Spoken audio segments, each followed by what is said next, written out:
So, can I be honest with you? I have a hard time believing that I don't have to earn love. Unconditional love?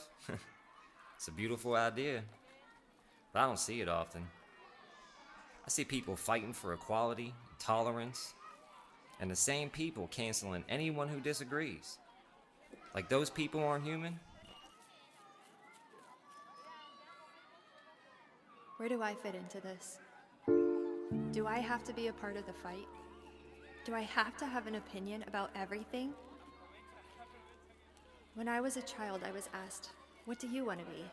A fireman? A teacher? A mother? Now I find myself asking, who do I want to be? Is it enough to love the people in my home? To do the best I can to practice gentleness and kindness and sometimes fail, and then fail again and fail again? Is that okay? Or is everything I do, right or wrong, being added to a scale, determining my worth to Jesus and to myself? You beautiful soul, don't you change a thing.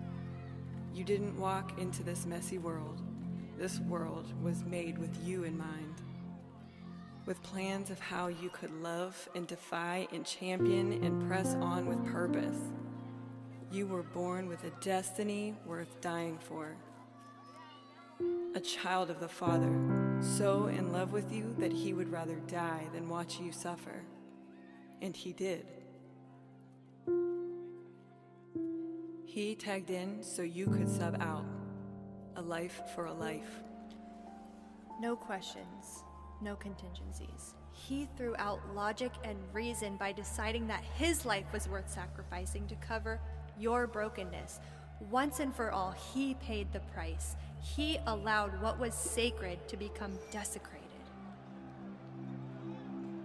A son who left in the middle of the cold night to be with his dad.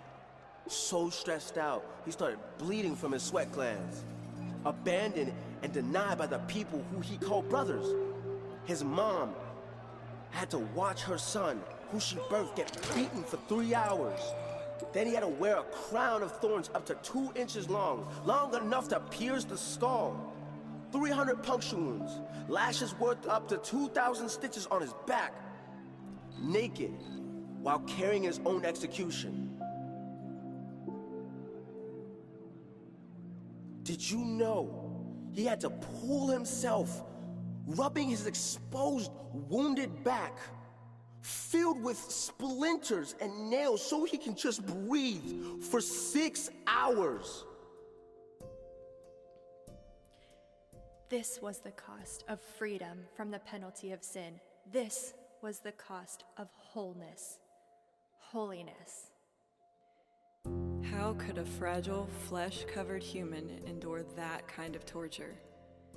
Tiptoeing on the edge of life and death with each excruciating breath. By thinking of you, he had you in mind. You were the reason he held on and the reason he let go. He knew your life was priceless. There is no system. There is no scale. This is your value. This is how much you are loved. This was for you.